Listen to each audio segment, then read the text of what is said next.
So it was 5 years ago when my grandfather died, and I was at the funeral.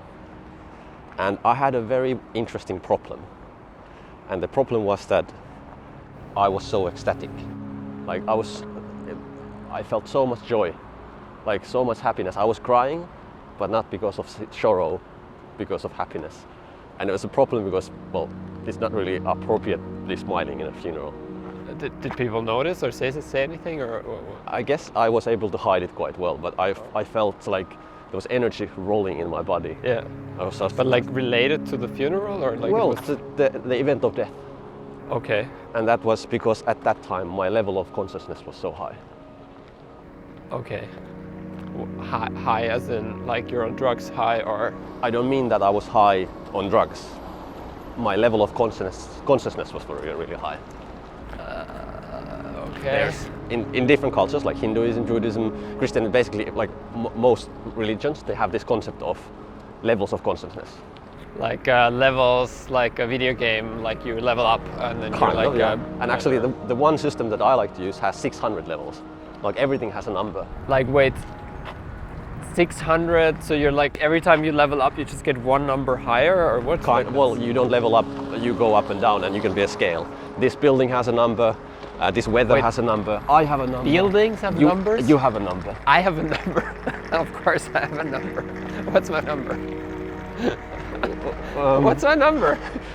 Well, that's a bit complicated. I cannot, like, it's not just... Of course, it's complicated. Like, come on. So, how do I find out my number then? Your number? Well, first of all, do you feel good or do you feel bad? I feel okay. I feel good. Yeah. Then you're already above 200. Okay. Like that was easy. If you feel like paranoia, that's like really low number. If you feel fear or anger, that's low. But when you go above 200, that's when you start feeling good. Like that's like the pivoting point. Yeah. Okay. Cool. And but then, how high does it go? Like, what's my number now? Like, how do I find out my number? Like, well, I don't want to. It's complicated. Sounds nice, but what's the point? Okay. Why? Well, there's a point. Every state you are in, there's a next step up and a next step down. So, for example, if you're really in a state of fear, the next step is actually like anger. Instead of you going directly into bliss, you can go to anger. So it's like a map, basically. Yeah, it's like a map, how you can get from one place to another. So from fear, you can go to anger. From anger, you can go to superiority, feeling of superiority. Like, I don't need to be angry at you guys because I'm better than you. And then you can go to boredom. From superiority, it's like, it's boring. And then when you're bored, you can go into like, oh, what kind of things could I do? Like, how can I be hedonistic? How can I have pleasure? And then you are on the positive side of it, you're starting to feel good. Do you have a little like cheat sheet or something like this? Yeah, that's the point. You remember it all? That's the point. The whole thing, from 0 to 600, it's kind of like a map. Okay, cool. Tells you everything. So what's my number? Well, what's my number? Come on. How do I find out my number? Like, I'm just really curious. Like now, like I know it changes, but like, what's it like in this moment? Like, okay, it's a delicate thing to give someone a number. You are above 200. You're positive. Yeah. You are not just a dreamer. You are not just dreaming of life.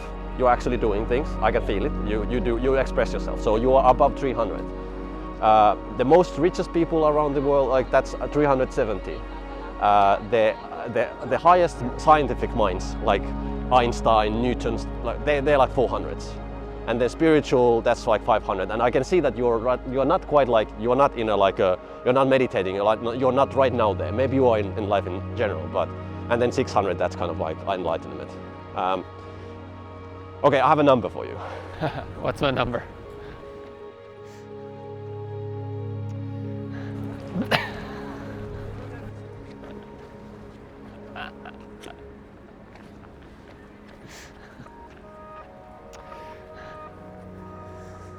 Well, you know me.